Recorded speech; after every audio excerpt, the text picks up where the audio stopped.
जय तिरंगा मेरे प्यारे दोस्तों, जय भारतीय दोस्तों। आज मैं आप लोगों को जैव रसायन शास्त्री डॉक्टर हरगोविंद खुराना जी की जीवनी बताने जा रहा हूँ।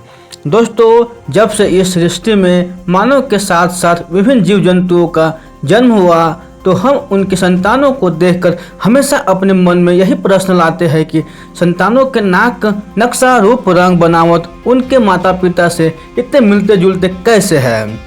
इनके प्रश्नों का उत्तर ढूंढते हुए विश्व के वैज्ञानिकों ने कालांतर में कुछ वर्णनस्कर प्रजातियों को भी उत्पन्न किया। अब तो हमारा विज्ञान मानव क्लोन, पशु पक्षियों के क्लोन तक बनाने में सक्षम हो चुका है। मानव, पशु पक्षीय जीव जंतुओं के साथ साथ वैज्ञानिकों ने पेड़ पौधों तथा फसलों की नई नई प्रजातियों की खोज में भी सफलता पाई है। वस्तुतः एक जीवन से दूसरे जीव के उत्पत्ति होना, फिर उनके गुण धर्म का मिलना, यह सब गुणसूत्र या जीन्स की संरचना पर निर्भर है। इस विषय के प्रमाण सहित तथ्य संसार के सामने जिन वैज्ञानिकों ने लाए हैं उनमें नीरेन वर्ग, रॉबर्ट हॉले तथा डॉक्टर हरगोविंद खुराना का नाम उल्लेखनीय है। डॉक्टर खुराना ने जीन्स संबंधी खोजों के लिए नोबेल पुरस्कार भी प्राप्त किया है। दोस्तों, खुराना का जन्म पंजाब के मुल्तान जिले के रायपुर गांव में सन 1922 में हुआ था। उनके पिता गणपत राय खुराना गांव के पटवारी थे। 4 भाई और 1 बहन के लाडले खुराना ने अपनी प्रारंभिक शिक्षा गांव के स्कूल में ही प्राप्त की। इसके बाद वो डीएवी स्कूल मुल्तान में आगे बढ़ने हेतु चले गए। पिता की मृत्यु होने के बाद वे हाई स्कूल की पढ़ाई में उन्हें सर्वाधिक प्रेरणा अपने प्रिय शिक्षक दीनानाथ जी से मिली। लाहौर के पंजाब विश्वविद्यालय में प्रवेश लेकर छात्रवृत्ति प्राप्त कर आगे की पढ़ाई पूरी की। 1943 में बीएससी हॉनर, 1945 में एमएससी की परीक्षा उत्तीर्ण की। विश्वविद्यालयन शिक्षा पूरी करने लिए उन्हें लिवरपूल विश्वविद्यालय से फेलोशिप का लाभ मिला। 1948 में उन्होंने कार्बनिक रसायन शास्त्र पर पीएचडी प्राप्त की। बैक्टीरिया, पिगमेंट और अल्कलॉइड संरचना पर शोध कार्य किया। देश विभाजन के बाद वे सब परिवार शरणार्थी बनकर दिल्ली आ गए। भारत सरकार द्वारा शोध कार्य हेतु फेलोशिप प्राप्त कर ज्यूरिख, स्विट्जरलैंड चले गए। इथीन अल्कलॉइड पर अध्ययन कर भारत लौट आए।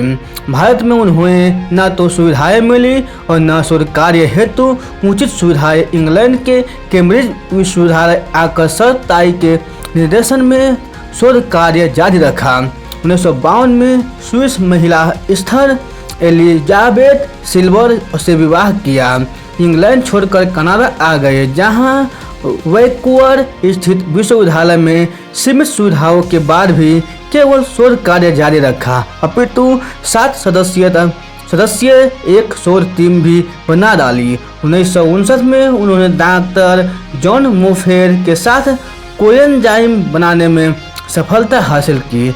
1 सितंबर 1960 को अमेरिका आकर विस्कोसिन विश्वविद्यालय में एंजाइम शोध संस्थान के सह निदेशक, 1962 में जैव रसायन शास्त्र के प्रोफेसर तथा 1964 में विश्वविद्यालय शरीर विज्ञान विभाग के प्रोफेसर नियुक्त हुए।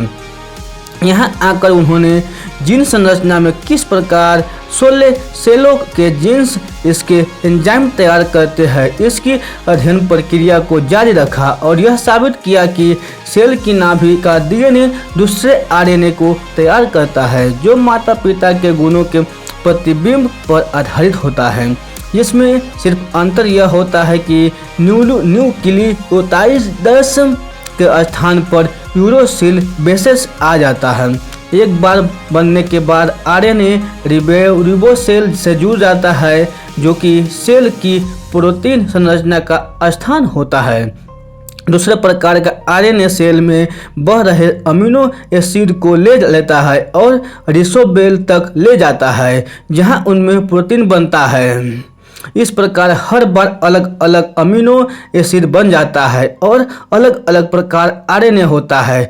4 न्यूक्लियोटाइड्स कुल मिलाकर 64 प्रकार के न्यूक्लियोटाइड्स की रचना करते हैं। 1964 तक डॉक्टर खुराना ने कृत्रिम रूप से न्यूक्लियोटाइड्स तैयार कर लिया और उन्होंने यह बताया कि अमीनो एसिड में से एक से ज़्यादा तिक्री होती है। इस तरह डॉक्टर खुराना ने दुनिया को बताया कि माता पिता के गुण संतान में उनके शरीर में स्थित कोशिकाओं के केंद्र में स्थित क्रोमोसोम अर्थात गुणसूत्र के जरिए आ जाते हैं।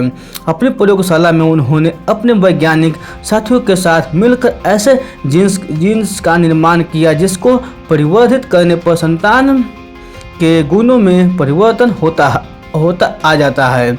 डॉक्टर खुराना और उनके साथियों ने जीवाणुओं में कृत्रिम जीन्स का प्रवेश कराकर यह प्रतिपादित किया कि वह भी प्राकृतिक जीन्स की तरह कार्य कर सकता है। डॉक्टर खुराना ने अपनी इस महान जीन्स संबंधी खोज के लिए नोबेल पुरस्कार के साथ साथ विश्व के देशों से अनेक पुरस्कार एवं सम्मान एवं उपाधियों से विभूषित किया गया। भारत सरकार ने उन्हें पद्म विभूषण तथा पंजाब विश्वविद्यालय ने उन्हें डॉक्टर ऑफ साइंस की उपाधि से नवाजा। डॉक्टर खुराना ने दृष्टि और प्रकाश के क्षेत्र में अनेक रासायनिक विश्लेषण पर भी शोध कार्य किया। ताजमहल को चांदनी रात में भी सूर्य के प्रकाश की तरह ही साफ देखा जा सकता है, कैसे इसे प्रमाणित किया था। डॉक्टर खुराना ने मनोप्रयोगी जो अनुसंधान किया उसके द्वारा डीएनए और आरएनए के द्वारा कई आनुवंशिक बीमारियों का उपचार संभव कर दिखाया। सभी जीवों का निर्माण विशेष रासायनिक तत्वों के संयोग से होता है। हाइड्रोजन, नाइट्रोजन, कार्बन आदि के सैकड़ों परमाणु जीवन के अणु बनाते हैं। इससे ही जीवन की इकाई बनती है। इस तरह जीवन चलता है। डॉक्टर खुराना की जीन्स संबंधी खोज समस्त विश्व के लिए वरदान स्वरूप थी। दोस्तों, ये बायोग्राफी आपको अच्छे लगे हो तो अपने दोस्तों के साथ ज़रूर शेयर कीजिएगा। फिर मिलते हैं ऐसे ही बायोग्राफी में। तब तक के लिए आप खुश रहिए, सुरक्षित रहिए और अपने सेहत को अच्छी तरह से ध्यान रखिए। धन्यवाद।